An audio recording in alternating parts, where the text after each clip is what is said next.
주님이 겸손한 사람을 사랑하십니다. 반대로 교만하고 오만한 이들을 하나님이 미워하신다라고 말씀하십니다. 그러면 여러분, 우리는 나는 겸손한데, 나는 교만하지 않는데 라고 생각하기 쉽지만, 그렇게 생각하시는 분들은 거의 다 교만하십니다. 진짜 겸손은 뭐냐면요, 의지하는 거예요. 교만은 뭐냐면 내가 내 스스로 할 수 있다라고 생각하고 착각하고 살아가는 것이 교만입니다. 이게 왜 중요하냐면, 우리는 정말로 하나님의 은혜 가운데 내가 겸손하는 자리에 나아가지 않으면 항상 교만한 자리가 있어요. 여러분, 겸손하기 때문에 우리는 겸손하게 주님을 의지하고 신뢰할 수밖에 없어요. 또 내가 옳다고 하지 않고 주님이 옳다라고, 주님이 옳으시다라고 귀 기울일 수 있어요. 누군가가 도와주려고 해요. 도와주려고 하는데 그 사람이 자기가 할 수 있다고, 옆에서 전문가가 볼 때는 아닌데 자기가 할 수 있다라고 이렇게 열심히 자기가 붙들고 있으면 그게 여러분 교만한 거예요. 여러분, 맡길 때 맡기시고 들을 때 들으시고 순종하며 나아가실 때 나아가시는 저와 여러분 되시기를 간절히 바랍니다.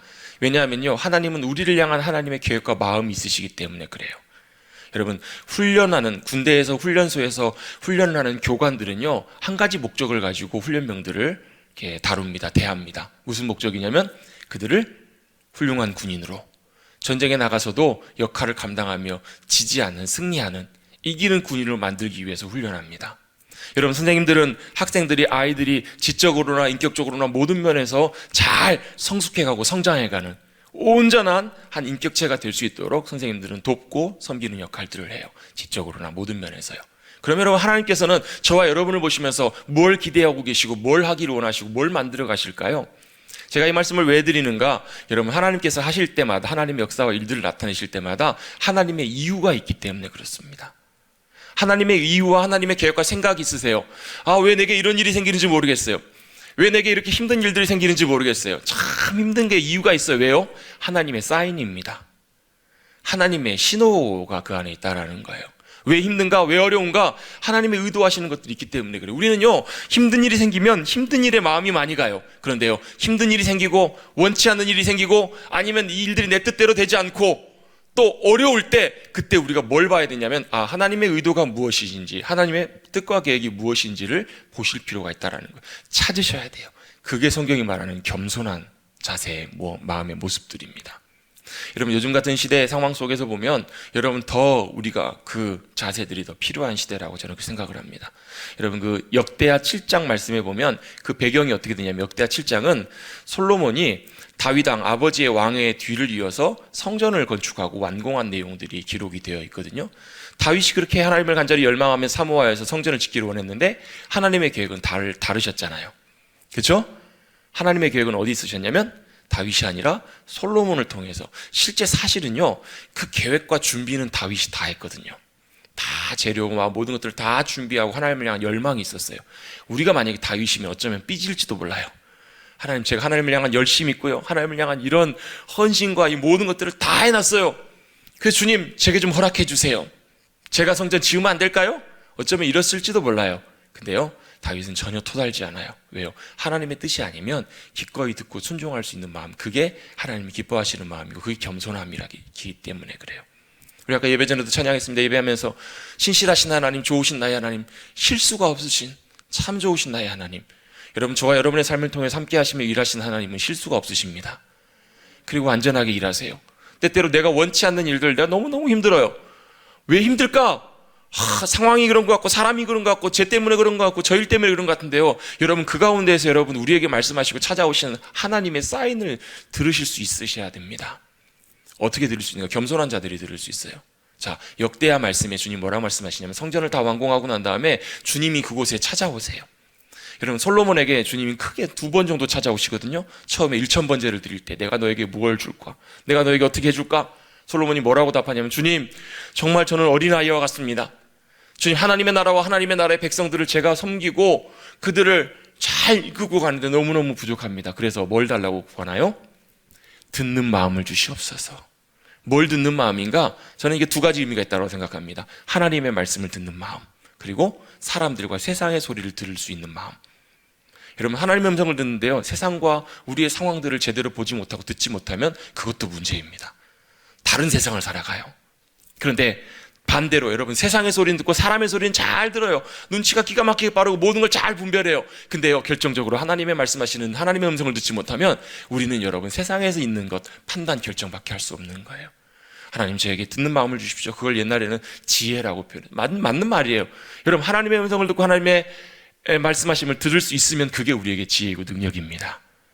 결국 하나님께서 처음 나타나셔서 솔로몬에게 말씀하세요. 두 번째는 언제 나타나시는가? 성전을 다 완성한 다음에 하나님이 영광 가운데 임하시고, 그리고 솔로몬이 기도할 때 주님이 밤에 나타나셔서 솔로몬에게 이렇게 말씀하십니다. 그에게 이르시되 내가 이미 내 기도를 듣고 이곳을 택하여 내가 제사하는 성전을 삼았으니, 하나님이 다 기도에 들으셨다라는 거예요. 그리고 솔로몬이 완공한 그곳에 하나님을 예배하는 자리, 하나님을 만나는 자리, 하나님 앞에 나올 수 있는 그 성전으로 내가 삼았다, 인정했다라는 거예요. 하나님이 받으시고 인정하셨다라는 거예요. 그런데 그리고 나서 바로 13절에 뭐라고 말씀하시냐면, 혹 내가 하늘을 닫고 비를 내리지 아니하거나 혹 메뚜기들에게 토산을 먹게 하거나 혹 전염병이 내 백성 가운데 유행하게 할 때에, 자, 주님 뭘 조건으로 말씀하시냐면, 혹시라도 너희 가운데 하늘이 닫히고 비가 내리지 않거나, 여러분 그 당시에는 비가 내리지 않으면 사람들이 다 굶어 죽을 수밖에 없어요. 아무것도 할 수 없어요. 또 메뚜기들이 소산을 다 먹어버려요. 여러분, 우리나라 메뚜기들은 그래도 좀 친근하잖아요. 구워 먹기도 하고 풀밭에 뛰어다니면 왠지 정겹잖아요. 그런데요, 얼마 전에도 아프리카에서 그랬잖아요. 아프리카, 서아시아, 중동 이쪽에서는요, 메뚜기가 한번 쓱 오면 그냥 몇 마리가 아니라 새카맣게 온잖아요. 근데 메뚜기가 앉은 자리마다 뭐가 안 남아나요? 하나도 안 남아나요. 곡식이건 풀이건 생명체건 모든 것 싹 없어져 버리잖아요. 여러분, 우리의 열심히 수고하고 일을 했는데요, 월급이 들어오지 않아요. 소득이 없어요. 그뿐만 아니라 우리 주머니에 있는 것까지 싹 다 없어져 버린 거예요. 뭐가 찾아온 거예요? 메뚜기가 찾아온 거예요. 메뚜기가 와가지고 싹 쓸어가 버린 거예요. 하늘에 비가 닫혀요. 천재지변이 생겨요. 원치 않는 일들과 어려운 일들이, 감당할 수 없는 일들이 생기고요, 내가 어찌 해볼 수 없는 일들이 생기고, 또 내 모든 소유와 모든 것들이 다 털리고, 또 뭐가요? 세 번째로, 혹 전염병이 내 백성 가운데 유행하게 할 때. 전염병, 성경에서 옛날에 보면 연병이라고 많이 나와요. 전염병, 돌림병이에요. 여러분, 전염병이 생기게 될 때, 여러분 지금 우리 시국하고 좀 비슷하죠?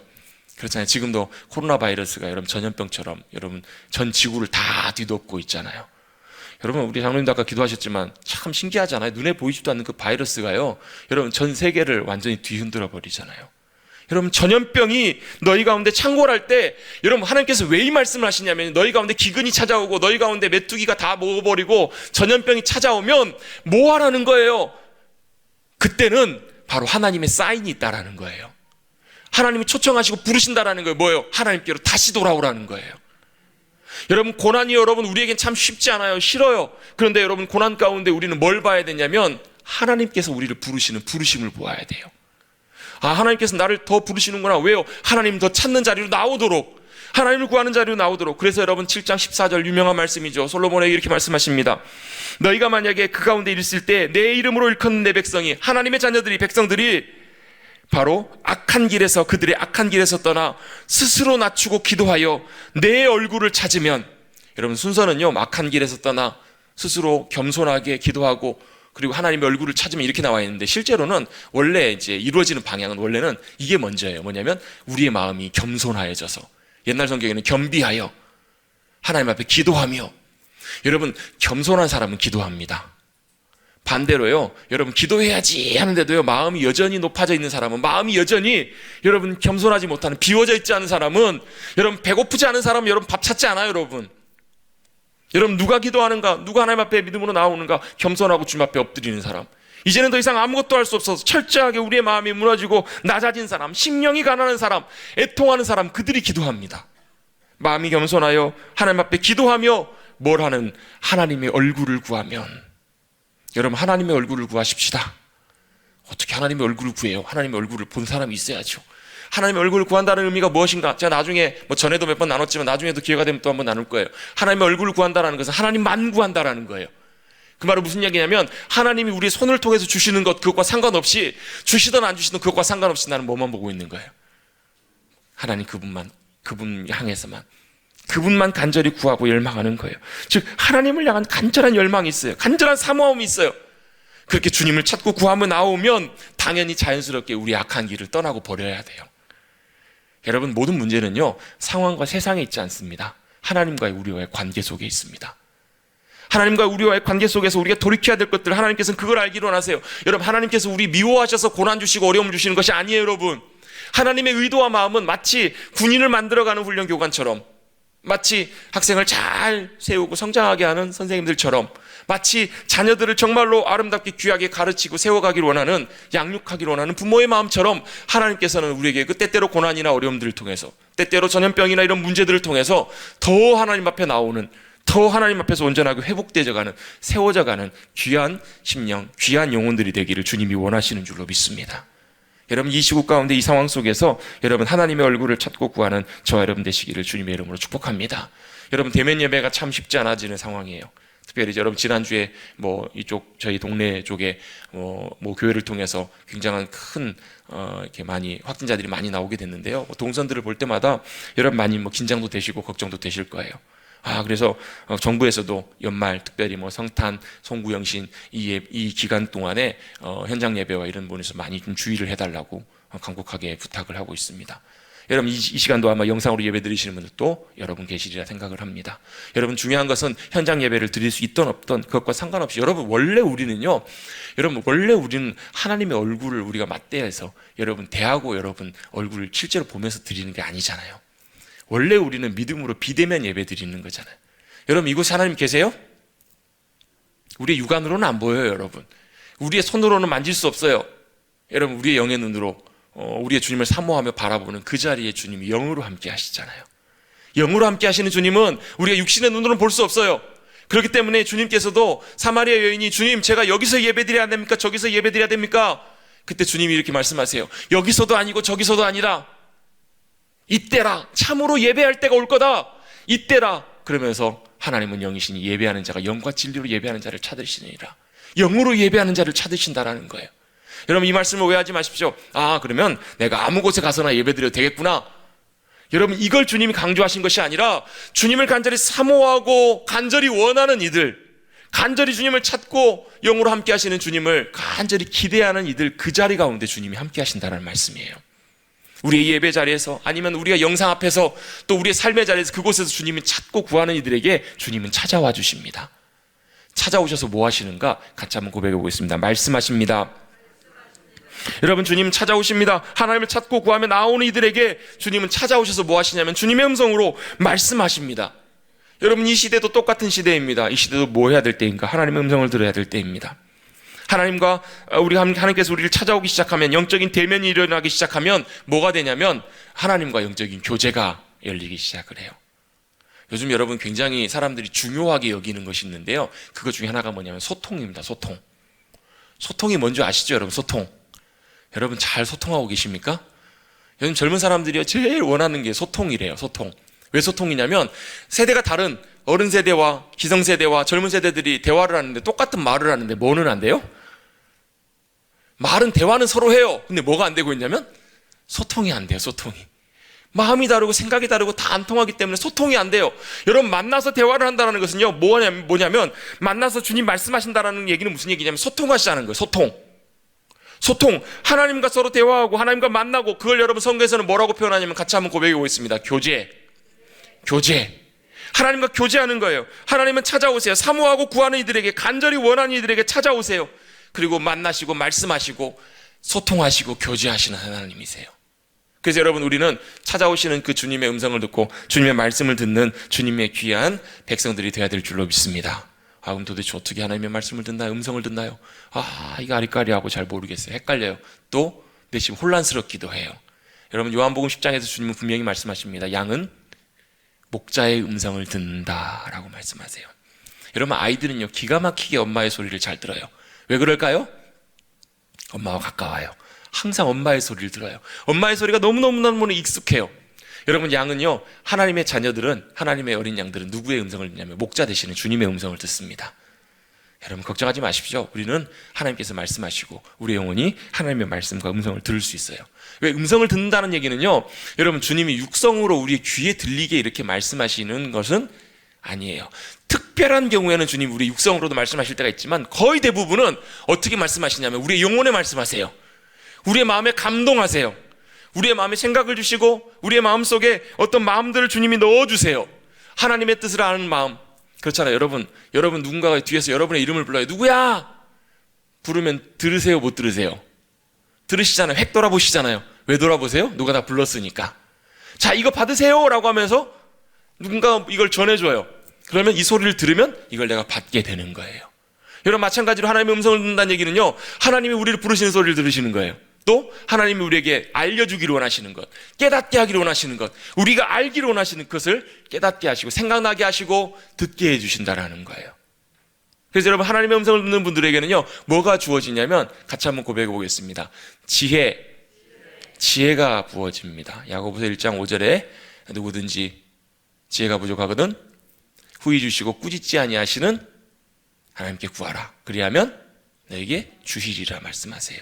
왜 지혜가 이것과 상관이 있는가? 여러분, 우리가 하나님 말씀하시는 것을 듣는다는 얘기는요, 깨닫는다는 거예요. 알게 된다는 거예요. 아, 이게 하나님의 뜻이구나. 하나님 이렇게 하기를 원하시는구나. 어려움 가운데 있을 때 우리가 하나님의 음성을 들어야 될 때 하나님의 음성을 듣게 되면요, 알게 돼요. 알게 되고 우리가 받아야 될 건 받게 되고요, 우리가 가야 될 곳은 주님 말씀하시면 그것을 선택해서 갈 수 있게 돼요. 여러분, 그래서 그걸 알게 되는 것이 뭐냐면 성경에서 말씀하는 지혜입니다. 여러분, 지식과 지혜는 좀 다르잖아요. 지식은 내가 아는 거예요. 내가 알고 있는 것이 지식이에요. 인포메이션이 이거 이렇게 하고 이게 이거고, 이게 지식이라면 지혜는 뭐냐면 그걸 볼 줄 아는 눈을 갖고 있는 것이 지혜예요. 지식이 아무리 많아도요, 적재적소에 뭐가 필요하고 이걸 어떻게 해야 될지 그건 여러분 주님만 아시거든요. 주님이 가장 잘 아시거든요. 그래서 우리에게 깨닫게 하시고 알게 하시고 들려주시면 그걸 알게 될 때 우리는 가슴을 탁 치게 돼요. 무릎을 탁 치면서 주님 그러네요. 주님 그러네요. 여러분, 주님의 음성 듣는 것은 주님의 뜻을, 마음을 아는 거예요. 자, 대표적인 예 중에 한 사람이 누구냐면 여호수아입니다. 여호수아 1장에 보면 여호수아가 하나님께서 찾아오셔서 말씀하시는 주님의 음성을 들어요. 주님 뭐라고 말씀하시냐면, 여호수아야, 두려워하지 마라, 염려하지 마라, 마음을 강하게 하고 담대하게 하라라고 주님 말씀하세요. 왜 그러셨을까요? 그때 여호수아는 두려워하고 있었거든요. 염려하고 있었거든요. 왜요? 그의 앞에 리더 모세라는 위대한 리더가 이제 수명을 다하고 자신의 맡은 역할을 다 감당하고 자기에게 그 바통이 넘어온 거예요. 여러분, 대단한 리더 그 다음 있는 사람들은 여러분 얼마나 부담이 큰지 몰라요. 얼마나 마음의 중압감과 부담이 되는지 몰라요. 뿐만 아니라 그가 들어가야 될 가나안 땅이 어떤 것인지를 여호수아는 보고 왔어요. 얼마나 그들의 강대한 군사가 있는지, 얼마나 성이 요새이고 얼마나 많은 일들이 거기에 있는지 여호수아가 직접 보고 온 사람이에요. 거기 가서 전쟁을 해야 되는 입장이다 보니까 아무리 내가 믿음으로 주님을 의지합니다 하지만 실제로 현실 상황들이 생각날 때마다 두려움과 염려가 찾아왔던 거예요. 그때 여호수아에게 필요했던 건 뭐냐면 하나님의 말씀이에요. 음성이에요. 오셔서 뭐라고 말씀하시냐면, 여호수아야, 두려워하지 마라, 염려하지 마라, 마음을 강하게 하고 담대하게 하라. 히브리어 원어에 보면요, 하자크라는 표현이 있어요. 하자크, 뭐냐면 굳건하게 붙잡다라는, 꽉 붙잡다라는 말이에요. 마음을 꽉 붙잡아라, 든든하게 하라. 그리고 하나님의 말씀을, 모세에게 주신 여호와의 율법을 주야로 묵상하고 늘 입에 들리고 그 가운데 기록한 대로 다 지켜 행하라. 그리하면 내 길이 평탄하게 될 것이다, 내가 형통할 것이다 라고 주님 말씀하세요. 여러분, 주님의 음성 듣는 이들에게 하나님의 형통케 하심과 평안함의 은혜가 임하는 줄로 믿습니다. 내 마음에 평안이 깨져요. 염려가 찾아오고 걱정이 찾아와요. 여러분, 언제 가장 하나님의 음성을 들어야 되냐면요, 염려 걱정이 찾아올 때, 우리의 마음이 불안할 때, 우리의 영혼이 평온함이 깨질 때, 마음의 기쁨과 소망이 사라질 때, 여러분, 그때 여러분 우리가 주님의 음성을 들어야 될 때예요. 그때 주님은 찾아오셔서 우리에게 말씀하십니다. 그래서 여러분, 어떨 때요, 염려할 때 뭘로 염려하십니까? 여러분은요, 우리가 염려할 것들이 참 많죠. 건강. 저도 한 2달 정도 된 것 같은데 무릎이 잘 안 나와요. 무릎에 통증이 있는데 뭐 심한 정도까지는 아닌데 무릎이 통증이 안 없어져요. 뭐 치료를 받고 하는데도 잘 안 없어집니다. 어떤 생각이 찾아와요? 혹시 또 무릎에 뭐 심각한 뭐 질병이나 뭐 문제가 있는 건 아닌가? 여러분, 우리 건강의 문제, 또 우리 생명을 위협하는 많은 문제들이 있잖아요. 건강의 문제 때문에 염려하게 돼요. 또 뭐 때문에 염려하세요? 물질, 돈 문제. 여러분, 실제로 이거 뗄 수 없잖아요. 여러분, 아닌 것처럼 그러고 계시지 마세요. 여러분, 실제로 인생 살아가면서 물질 때문에 어려움 겪지 않는 분들은요, 실제 퍼센테이지로 놓고 보면 10%, 20%도 안 된다고 하잖아요. 여러분, 현실적으로 먹고 사는 물질의 문제, 또 어떤 문제, 자녀들 문제. 여러분, 내 마음대로 내 뜻대로 잘 안 되잖아요. 여러분, 관계 문제, 사람과 여러분 관계 속에서 여러분 원치 않는 여러분 그런 많은 갈등들과 트러블들과 문제들이 많이 생겨요. 또 우리 앞으로의 진로와 계획의 문제, 여러 가지 많은 문제들 앞에서 염려하고 걱정할 수밖에 없는 것, 그게 여러분 우리의 현실이고 처지예요. 근데 염려하는 이들에게 주님은 찾아오셔서 말씀하십니다. 뭐라고 말씀하시냐면, 같이 한번 고백해 보겠습니다. 염려하지 마라, 염려하지 말라라고 주님 말씀하세요. 여러분께 지난주 말씀, 사실 원래 오늘 우리가 읽었던 25절부터 34절까지 말씀 말고요, 원래 19절부터 34절까지 말씀을 한꺼번에 다 모아도 사실은 상관이 없어요. 지난주에는 내 보물을 이 땅에 쌓아두지 말고 어디 쌓아두라고요? 하늘에 쌓아두라. 여러분, 보물 하늘에 쌓아두십시다. 땅에 쌓아두시면요, 언제 나도 모르게 없어져 버려요. 여러분, 절대로 그것이 내 것이 아니에요. 여러분, 그 유명한 일화 있잖아요. 알렉산더 대왕이 죽을 때, 천하를 호령하고 천하를 다 통일했던 알렉산더 대왕이 죽을 때, 내가 죽으면 관 밖으로 내 손을 좀 내보내달라는 거예요. 의미하는 게 뭐예요? 천하를 다 호령하고 천하를 다 내 것으로 만들어도 결국 그것이 내 것이 아니더라는 거예요. 여러분, 이 땅에 있는 것은요, 영원하지 않아요. 그리고 내 것이 아니에요.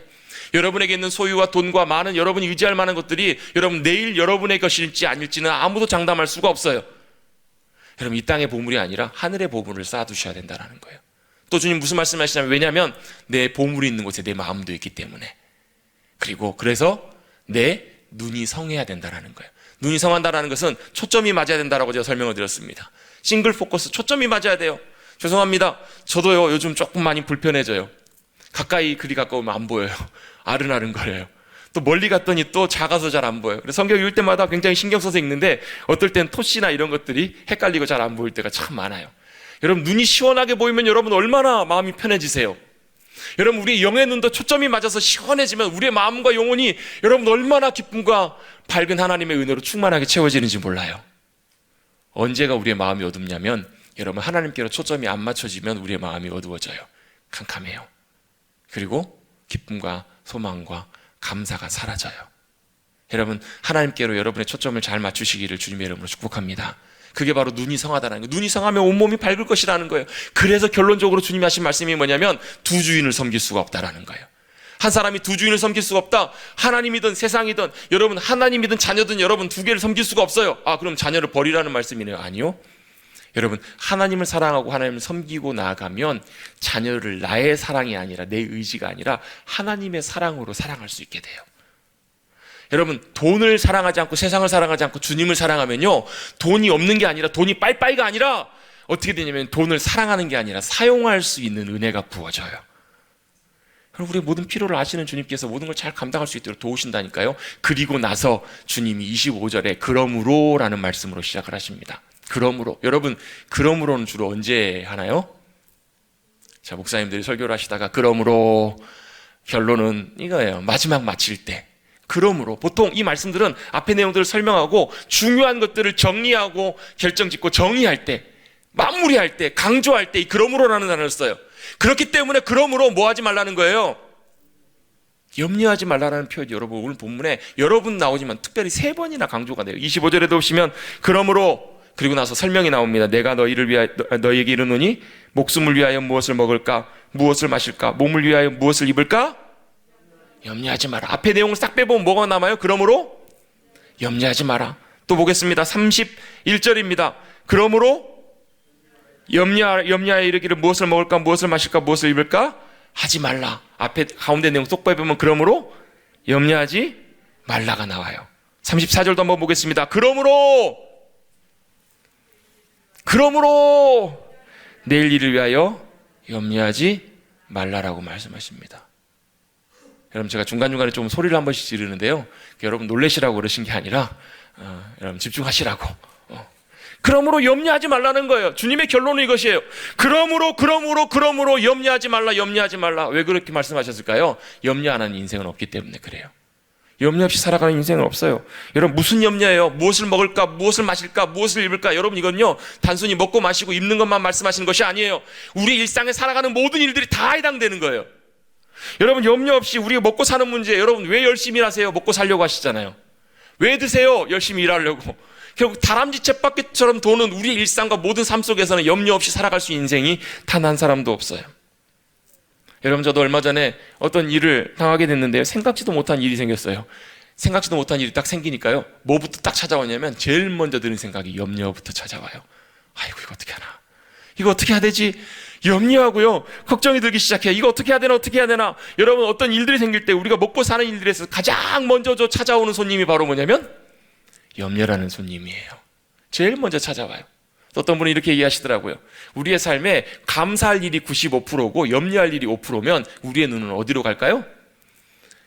염려하는 5%로 간대요. 우리에게 있어서 우리 장점과 좋은 일들이 95%여도요, 우리의 연약함과 우리 약점이나 부족함, 여러분의 약점 다 있으시죠? 여러분, 그게 95%면 우리의 관심과 마음은 어디로 가냐면 자꾸 그쪽으로 간다는 거예요. 그래서 나중에는요, 그 5%가 나중에 100을 다 채워버려요. 염려로 우리 눈이 가기 시작했더니 그 나머지가, 그 작은 것 하나가 나머지 모든 것을 다 채워버려요. 여러분, 반대로 여러분, 감사할 일이 5%만 있어도 우리가 감사하는 것으로 우리의 믿음의 시선을 고정할 수 있으면 그 감사의 5%가 나중에 감사의 100%가 될 줄로 믿습니다. 여러분, 이게 참 무서워요. 염려가 그러다라는 거예요. 그래서 주님이 3번이나 강조를 하세요. 3번이나 반복해서 강조하시면 이렇게 말씀하십니다. 야, 공중에 나는 새를 좀 봐라. 새 경작하고 서로 열심히 수확해서 심고 거두어서 창고에 모아들이든? 아니요. 여러분, 새들이 여러분 가서 여러분 농사철에 와가지고 종묘상 가가지고 종자 좀 주세요 해가지고 땅에다가 씨 심고 이렇게 하고, 그런 새 보셨어요? 새는 그렇게 하지 않아요. 목사님, 저희 농작물 새들이 와서 다 파먹던데요.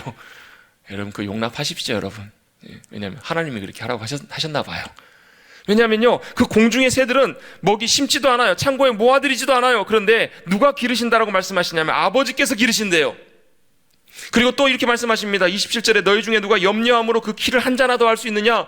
염려하고 걱정해가지고요, 그 다음날 아침에 일어났더니 키가 한 자나, 한 규빗, 45cm 키가 자랄 수 있으면 염려하십시오. 염려하십시다. 키 때문에 콤플렉스 있으신 분들은요, 염려해 보십시오. 키가 한 자나 더 자랄 수 없어요. 여긴 키라고 나와 있는데 성경의 원문에 보면요, 이 키라는 단어로도 설명이 되지만 원래는 수한, 목숨, 생명, 기한 이렇게도 설명이 돼요. 그렇게 놓고 본다면 사실 원래 키라는 의미보다도 어쩌면 네가 염려한다고 네 인생의 시간이, 인생의 수한이 한 치라도 조금이라도 늘어날 수 있느냐? 여러분, 염려해 보십시오. 늘어나나요? 오히려 줄어듭니다.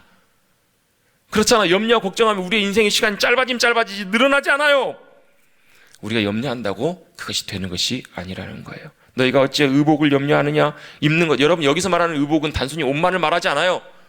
여러분, 우리 여성분들 나가실 때마다 아유, 옷 없어. 옷장에 가득 차 있는데 뭐가 없어? 입고 갈 옷이 없어. 입고 갈 옷이 없어. 여러분, 이 옷만 얘기하는 것이 아니라요, 이 옷은 어쩌면 우리의 신분을 의미할 수도 있어요. 우리의 스펙을 의미하기도 해요.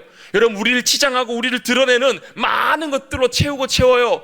그걸로 여러분 얼마나 많이 염려해요. 여러분, 젊은 세대들 여러분 보세요. 여러분, 취업하기 위해서 뭘 잘 갖춰 입어요? 옷을 잘 갖춰 입어요. 자격증, 또 이런 경력, 해외 연수 이런 걸 잘 갖춰 입어요. 그래도 불안해요. 이거 갖고 안 되겠네. 내 옆에 사람을 봤더니 더 화려한 옷을 입고 있어요. 무슨 옷을 입고 있어요? 토익 만점. 여러분, 그 옷들로 여러분 염려하고 걱정할 수밖에 없지만 의복을 위해서 염려하느냐? 백합화를 봐라. 솔로몬, 이 세상에서 가장 많은 것들을 누리고 화려하게 살았던 사람이 솔로몬이잖아요. 그 솔로몬 입었던 영화, 그것보다도 들에 피어있는 백합화보다 못하더라는 거예요. 그럼 제가 어제 이렇게 올라가 강단에 보면서요, 이 난에 꽃이 피어있잖아요. 지금 벌써 이게 한 달 넘었거든요. 한 달이 넘었는데 어제 저녁에는 너무 신기하게 보이는 거예요. 이야, 정말로 신기하고 예쁘게 아름답게 피어있다. 누가 피우신 거예요? 목사님, 화원에서 키웠죠. 여러분, 화원에서 아무리 키워도요, 꽃 피우게 하시고 색깔로 입히시고 아름답게 모든 것을 가꾸시는 분은, 입히시는 분은 하나님이신 줄로 믿습니다. 사람이 못해요. 사람이 할 수 있는 차원의 일들이 아니에요. 먹는 것, 마시는 것, 입는 것, 그것 여러분 아무리 자기가 수고해도 백합화가 어떻게 자라는지 생각해보라. 수고도 아니하고 길쌈도 아니하였지만 잘 자라게 하신다라는 거예요. 누가요? 하나님이 하신다라는 거예요. 심지어 오늘 피었다가 내일 아궁이에 불타 없어져 버리는 그 들풀도 주님이 입히시고 먹이시고 채우시거든 하물며 너희일까 보냐. 너희는 이 새들보다, 이 들풀보다 귀하다라고 주님 말씀하세요. 그러면서 믿음이 없는 자들아, 그래서 여러분, 믿음이 없는 자들이라고 주님 말씀하신 걸 볼 때요, 여러분, 염려나 근심이나 걱정은 믿음과 반대되는 것이라고 우리가 생각해 볼 수 있어요. 염려가 찾아올 때, 근심이 찾아올 때는 믿음의 반대 자리에 서 있는 거예요. 그래서 염려하면서 무엇을 먹을까, 무엇을 입을까. 저희 집도 항상 하는 얘기가 그거예요. 점심 먹고 나면 저녁 뭐 먹지? 저녁 뭐 먹어야 되나? 뭐 해야 되나? 이렇게 해야 되나? 저렇게 해야 되냐? 그렇게 할 때마다 뭐 하라는 거예요? 염려하지 말라고 주님 말씀하세요. 같이 한번 해보겠습니다. 그러므로 염려하지 말라. 주님은 우리에게 염려하지 말라라고 말씀을 하세요. 근데 이제 문제는 이거예요. 어떻게 염려하지 않을 수 있냐는 거예요. 염려는 안 해야 되는 건 알겠는데 염려 안 하고 싶은데, 여러분 어떻게 염려 안 해야 될까요? 염려 안 해야지, 안 해야지. 그것도 염려입니다. 내가 염려하지 안 해야지. 그것도 염려하고 있는 거예요. 여러분 염려하지 않기 위해서 주님께서 오늘 본문을 통해서 한 3가지 정도 우리에게 길을 보여준다고 저는 생각을 합니다. 첫 번째는 뭐냐면, 우리는 공중에 나는 새보다 들풀보다 더 귀한 존재라는 거예요. 하나님 우리를 얼마나 귀하게 여기시는지. 여러분, 근데 우리를 귀하게 여기시는 그 하나님은요, 광대하신 크신 하나님이세요. 하나님이 얼마나 위대하실까? 제가요, 지난주에 뭘 보다가 그런 글들을 보게 됐어요. 뭐냐면, 우주의 단위를 표시를 할 때 우주를 어떻게 보냐면, 우리는 보통 어디 갈 때 서울에서 전주까지 220km, 이렇게 킬로미터로 환산을 하잖아요. 우리 집사님 잘 아시죠? 정성균 집사님. 몇 킬로 딱 계산이 나오시잖아요.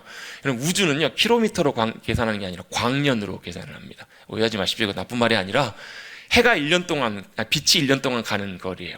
그러면 1광년이 몇 킬로 정도 되는가? 빛이 1년 동안 가면 몇 킬로 정도나 갈 수 있을까요? 제가 계산을 다 해봤습니다. 빛이 1년 동안 가면 몇 킬로를 가냐면 약 9조 5천억 킬로미터를 갑니다. 여러분, 이러면 이제 그런가 보다 다 이러신 것 같아서 제가 계산을 해봤어요. 시속 100km로 달려가지고요, 쉬지 않고 계속 달리면 몇 년을 달려야 갈 수 있냐면요, 제가 적어놨는데요, 시속 100km로 달리면 약 1000만 년을 달려야 갈 수 있는 거리예요. 놀라지도 않으시네요. 빛이 1년 동안 가는 거리가 시속 100km로 쉬지 않고 달리면 1000만 년을 가야 된다는 거예요.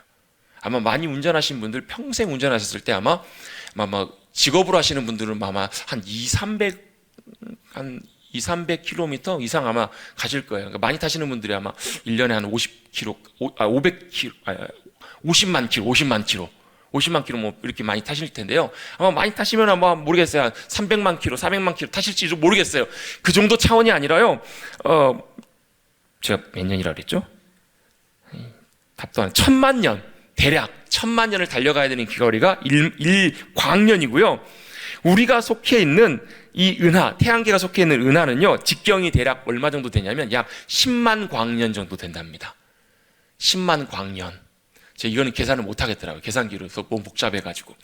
1광년이 아니라 10만 광년을 가야 직경이 이 정도 나와요. 근데 우리가 이제 천체 장비로, 최고의 장비로 측정할 수 있는 우리 우주 안에 있는 우리가 확인한 은하가 몇 개 정도 되냐면 대략 한 2천만 개 정도 되는,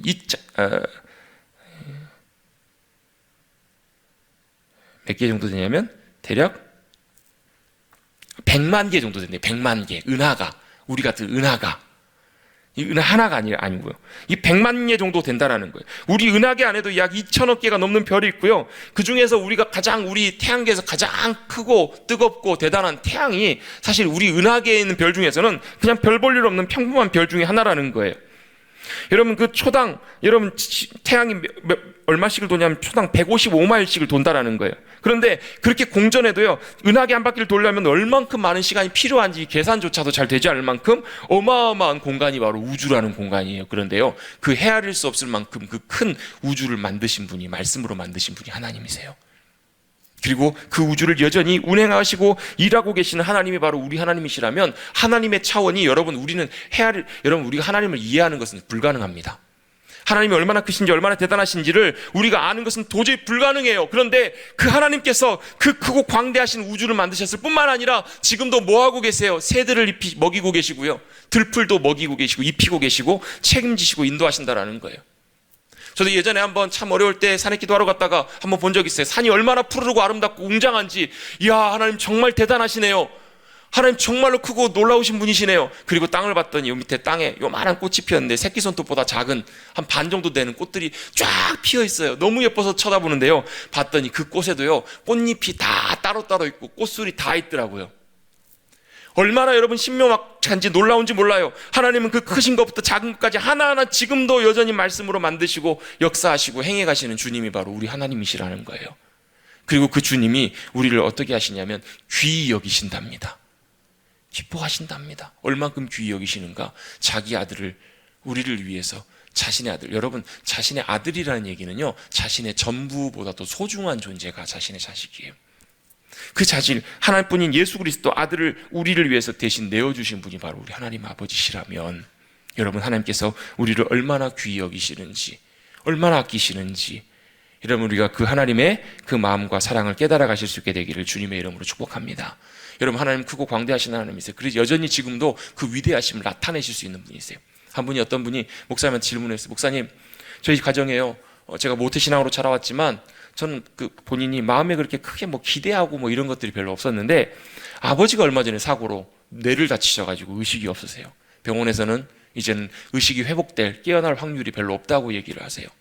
그래서 다 같이 기도하고 회복을 위해서 기도하는데, 목사님 저는요, 죄송한 얘기지만 믿음이 없어요. 생기지 않아요. 저는 의사의 말과 의사의 판단이 더 훨씬 현실적이고 맞게 느껴져요. 목사님, 제가 어떻게 기도해야 되나요? 뭘 위해서 기도해야 되나요? 여러분 어떻게 기도해야 될까요? 여러분 여기에는요, 뭐가 전제가 되어 있냐면, 기도했을 때 하나님이 과연 고쳐주실까? 이런 생각이 이제 그 안에 전제가 되어 있는 거예요. 여러분 병원에서 더 이상 이제 가망이 없다라고 할 때, 여러분 하나님께 기도하면 하나님 들어주실까요? 안 들어주실까요? 하나님께서 고치실까요? 안 고치실까요? 여전히 여러분 하나님은 하나님의 광대하심으로 그 일을 나타낼 수 있는 분이세요. 예전에 제가 재작년에 함께 말씀 나눴던 책 쓰셨던 한 목사님이요, 한 여자 성도님의 부탁을 받고 병원에 있는 언니를 위해서 기도해 달라고, 그래서 그 병원으로 신방을 갔어요. 2시간을 걸려서 그 병원을 갔어요. 갔더니 그 언니가 병원에 누워있는데 의식이 없어요. 봤더니 바이러스 때문에 뇌가 다 녹아내려버린 거예요. 이미 병원에서는 뇌사 판정을 이미 내리는, 이제 가망이 없는 거예요. 소생할 가망성이 없는 걸로 완전히 다 판정 내려버린 환자가 있는 거예요. 왜 목사님한테 얘기를 안 했냐 그랬더니, 목사님 말씀드리면 안 가실까 봐, 가망 없는데 뭘 가서 기도하냐 그러실까 봐 얘기를 안 하고 모셔온 거예요. 목사님이 기도하고 돌아갔어요. 그리고 그때부터 2년 동안 매주 2시간씩 왕복 4시간의 거리를 가셔서 기도하고 오셨어요. 아무런 변화가 없었죠. 근데 2년이 지난 어느 날 신문에 뉴스가 났어요. 의학적으로 소생 가능성이 없는 뇌가 다 녹아버린 여인이 의식이 깨어나고 돌아왔다고, 일어났다고. 누구는 알아요? 그 목사님은 알아요. 누구는 알아요? 함께 기도했던 사람은 알아요. 누구는 알아요? 기도 가운데 죽은 자도 살리시는 하나님의 역사하심을 하나님께서 나타내 주신 거예요. 여러분 지금도 하나님께서는 그 일을 나누세요. 무리를 걸어가. 어떻게 사람이 무리를 걸어가? 예, 사람이 아니시고 하나님이시니까 무리를 걸어가시죠. 홍해가 어떻게 갈라져요? 예, 하나님이 홍해 못 가르시면 하나님이 아니시잖아요. 하나님이시니까 하실 수 있는 일들을 여전히 지금도 행하시는 하나님이세요. 그런데요, 또 그렇지 않으시기도 하세요. 우리가 감당할 수 없는 일들, 또 불치의 병, 우리가 감당할 수 없는 일들 속에서요, 하나님은 능력 가운데 역사하실 걸 우리는 소망해야 돼요. 그런데요, 그렇게 아니하실지라도 마치 다니엘의 세 친구처럼, 왕이시여 저희는 왕의 우상 앞에 절하지 않겠습니다. 하나님, 우리가 불못 가운데 풀무불에 던져지면 하나님 우리를 지키실 것이고, 혹시 그리 아니하실지라도 저는 주님을 신뢰하고 하나님 믿음으로 섬기며 따라가겠습니다. 여러분 절망이 아니라, 죽음이 아니라, 낙심이 아니라, 불치의 병 앞에서 불가능한 상황 속에서 모든 일들이 다 홍해처럼 갈라지는 것만은 아니에요. 그러나 그 순간에도 신실하게 역사하시고 함께 하시는 그 주님을 의지하게 될 때, 우리는 염려와 걱정과 불안이 우리를 덮는 것이 아니라 하나님의 평강과 은혜가 우리를 덮어주실 줄로 믿습니다. 제가 지난주에 한 간증을 들었는데요, 한 자매가 항암 치료를 86번째를 하고 87번째를 기다리고 있어요. 39에 유방암 말기 판정을 받고 지금 8년째 투병하고 있어요. 유방암 판정을 받고 더 이상 병원에서는 말기에서 손 쓸 수가 없다고, 수술할 수가 없다고. 그때 간절히 자꾸 구하고 괴로워하다가 주님을 만난 거예요. 믿음으로 주님을 의지하기 시작했어요. 그랬더니 어떤 하나님께서 은혜를 부으시냐면 부활의 소망을 한없이 마음속에 부어주시더라는 거예요. 주님이 부활하셨구나, 부활의 소망이 우리에게 약속되어 있구나. 그랬더니 마음이 얼마나 기쁜지 몰라요. 그래서 항암 치료를 마치고 완치 판정을 받았다 다시 재발을 했음에도 불구하고 낙심치 않아요. 왜요? 두려움과 죽음의 절망이 그녀를 끊임없이 덮어와도 그것보다 더 크신 부활의 소망과 하나님의 도우심과 평강의 은혜가 그를 덮고 있어 그녀를 붙잡아 주셨기 때문에. 마음속에 끊임없이 흘러넘쳐나는 거예요. 뭐가 흘러넘쳐나요? 감사의 마음들이, 기쁨의 마음들이, 하나님이 주시는 평강의 마음들이 사그라들지 않고 끊임없이 흘러넘쳐나요. 이 영혼에 주시는 주님의 놀라운 생명수가 넘쳐나는 삶을 살아가고 계시는 것 같아요. 여러분, 염려가 찾아올 때, 두려움이 찾아올 때마다 내가 하나님, 그 위대하시고 광대하신 하나님이 나를 귀히 여기시고 여전히 바라보고 계시고 사랑하고 계심을 여러분 바라보시고 경험하시는 여러분 되시기를 축복합니다. 그래서 그 마음들이, 그 소망들이 우리 안에 흘러넘쳐나요. 그게 여러분 하나님의 나라를 살아가는 하나님 나라의 백성의 삶이에요. 여러분, 우리는 염려와 두려움과 걱정이 우리를 뒤덮는 것이 아니고 주님이 주시는 생명과 소망, 주님이 주시는 참된 확신 가운데 기쁨으로 살아가시는 저와 여러분 되시기를 주님의 이름으로 축복합니다. 한 선교사님이요, 같이 동역하는 선교사님이 북한을 선교하셨는데 북한에 가셔서 왔다 갔다 하시며 섬기시다가 잡히셨어요. 어디까지 갔냐면 수용소까지 끌려가시게 된 거예요.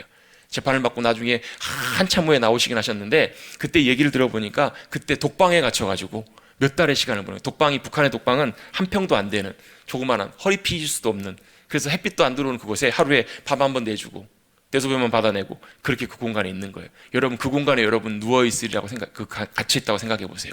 대부분의 사람들이요, 한 2, 3일 지나면 미친대요. 3, 4일만 지나면 사람들이 못 견뎌낸다는 거예요. 근데 그 선교사님은 거의 3, 4개월 이상을 그곳에서 혼자 계셨다는 거예요. 아니, 선교사님 어떻게 그걸 지내셨어요? 예, 저는요 그곳에서요 먹고 마셨어요. 뭘 먹고 마셨어요? 그랬더니 내 안에 주님이 생수의 강으로 터뜨려 주시는 하나님의 생명수의 강을 먹고 마셨다라는 거예요. 그 순간에도 귀히 여기시고 사랑하시고 함께 하시는 그 주님을 믿음으로 사모하고 구하였을 때 주님께서는 그 선교사님의 마음속에 큰 기쁨과 평강으로 그 시간들을 이겨낼 수 있는 능력으로 함께 해주신 줄로 믿습니다.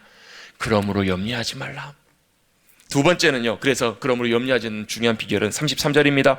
그런즉 너희는 먼저 그의 나라와 그의 의를 구하라. 그리하면 이 모든 것을 너희에게 더하시리라. 여러분, 제가 이 말씀은 중간중간에 여러 번 많이 강조하고 설명드린 말씀이에요. 여러분, 제가 오늘 이 부문의 말씀을 통해서 딱 한마디로 좀 정리를 해보려고 해요. 뭐냐면 주님의 나라와 의를 구하는 것은 하나님의 기쁨 되는 것이에요. 하나님의 기쁨을 따라가는 것이에요. 여러분, 내가 하나님의 기쁨이 되면, 하나님이 나를 기뻐하시고 나를 붙잡으시고 인정해 주시면 여러분 더 이상 아쉬울 것이 없어요. 여러분 자녀들이 볼 때마다, 여러분 볼 때 자녀들이 기쁘시면요 지갑이 열리지 않으세요? 자녀들이 정말 큰 기쁨이 되면 여러분 막 더할 나위 없이 막 더해주고 싶지 않으세요? 아니신가 봐요. 여러분 그렇잖아요. 여러분 하나님이 우리를 보실 때 기뻐하시면 여러분 하나님의 지갑, 하나님의 손길, 여러분 우리에게 아쉬울 것 없이 주님께서 함께 해주실 거예요. 너희는 먼저 그의 나라와 그의 의를 구하라. 그 말씀은 뭐냐면 하나님을 간절히 찾고 구하라는 거예요. 찾으라는 말이 이렇게 찾으라는 말이 아니에요. 여러분 마치 여러분 사랑하는 자녀 손잡고 가다가 자녀를 잃어버렸을 때 자녀를 찾는 심정으로 여러분 어떻게 자녀 찾으실래요?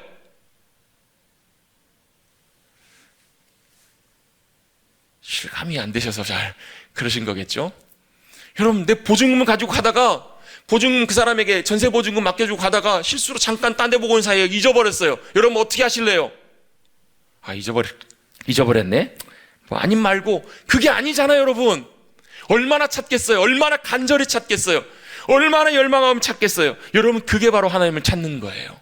그래서 예배는요 다른 것이 아니라 하나님을 간절히 사모하고 찾고 나오는 것이 예배예요.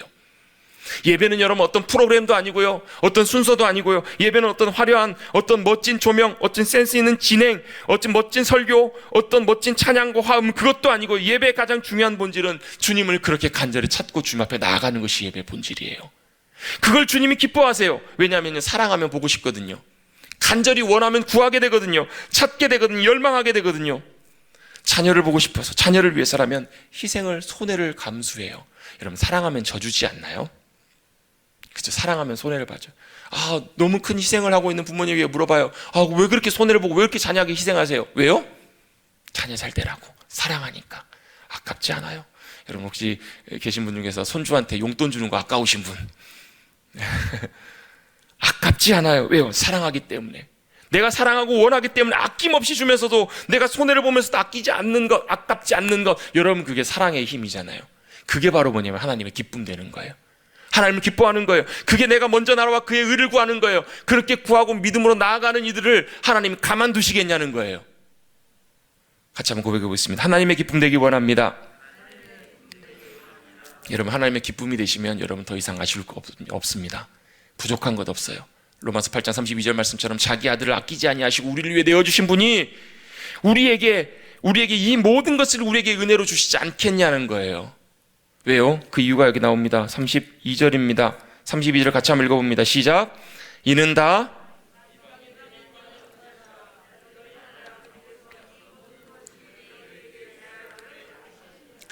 아멘. 왜요? 하나님 다 알고 계신다라는 거예요. 우리에게 필요한 것, 우리의 상황 모든 것 주님 다 알고 계신다면 여러분 주님을 기쁨으로 사모하시고 찾으십시다. 여러분 그냥 대충 하나님 어디 계세요 이게 아니고요. 정말 우리의 온 마음을 다해서 절박하게 주님을 찾고 구하며 나가면 주님께서 우리의 있어야 될 모든 것으로 함께해 주시고 역사해 주실 줄로 믿습니다.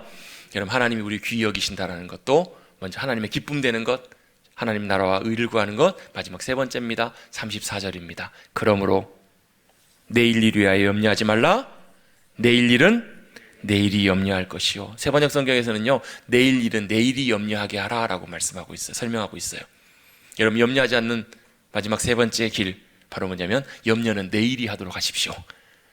여러분 오늘 살아가는 우리들이 아니라요, 내일이 염려하도록 하라라고 해요. 왜냐하면요, 여러분 염려한다고 우리가 감당할 수 있는 일들이 아니에요. 여러분 염려하고 걱정할 일들은 우리가 감당할 수 없는 만만치 않은 일들이에요. 오히려 우리가 손대면 더 일이 흥크러져 버리고 오히려 문제만 켜지는 것들이 많아요. 여러분 우리는요 염려하고 걱정하는 그 순간에 문제를 향해서 달려가고 있는 거거든요. 문제를 보고 있는 거거든요. 우리가 보는 것은요 문제를 보는 것이 아니라 문제의 해답이 되시는 주님께로 우리의 시선과 방향이 향해져야 돼요. 여러분 염려와 걱정이 생길 때마다 여러분 이렇게 고백하십시오. 야 염려야, 염려는 내일이 하도록 하라. 여러분 같이 한번 고백하겠습니다. 내일아, 염려는 네가 해라. 염려가 생기면요 내일 보고 얘기하십시오. 야 내일아, 네가 내일 염려해라. 나는 염려하지 않고 하나님 보리라. 하나님께 믿음으로 맡기리라, 의지하리라. 여러분 염려한다고 달라지지 않아요. 더더군다나요 내일은 더 내가 보장할 수가 없어요. 내일은 어떤 일이 일어날지 아무도 몰라요. 그래서 뭐 하는 거예요? 맡기는 거예요. 하나님께 의지하는 거예요. 여러분 주님 바라보시며 맡기고 의지하고 나가셔서 그러므로 염려하지 말라 이 말씀처럼 염려로부터 자유케 되시는 저와 여러분 되시기를 주님의 이름으로 축복합니다. 이게 바로 하나님 나라를 살아가는 주님의 귀한 백성들의 삶이에요. 염려하지 마십시다. 아멘. 하나님 나 얼마나 귀히 여기시는지, 또 하나님의 기쁨이 되면 우리의 모든 있어야 될 것 다 아시고 채우세요. 아멘. 그리고 염려는 내가 하는 것이 아니고, 이제부터 여러분 염려는 내가 하는 것이 아니고 내일이 하게 하십시오. 이렇게 믿음으로 나가시는 저와 여러분 되시기를 간절히 주님의 이름으로 축복합니다. 하나님 아버지 감사합니다. 오늘도 대림절 둘째 주일 여러 가지 복잡한 상황 속에서도 주님을 예배하는 자리에 나올 수 있도록 인도하여 주셔서 감사를 드립니다. 그러므로 염려하지 마라. 우리 먹고 사는 문제, 우리의 일상 염려가 없을 수는 없지만 끊임없이 우리에게 손님처럼 찾아오지만 주님, 우리가 염려하고 걱정하고 거기에 함몰되는 인생이 아니라 우리를 귀히 여기시며 모든 걸 입히시는 하나님, 그거보다 더 귀하게 함께해 주실 그 주님을 바라보며 주님의 기쁨으로 살아가는, 먼저 주님의 나라와 의를 구하며 간절히 하나님을 찾고 구하며 나아가는 우리 될 수 있도록 인도하여 주시옵소서. 내일 일은 내일이 염려하게 하시고 염려는 내일 모든 것 맡기고 감사하며 믿음으로 나가는 우리가 될 수 있도록 주님 축복하여 주시옵소서. 감사드리며 예수님의 이름으로 기도드리옵나이다. 아멘.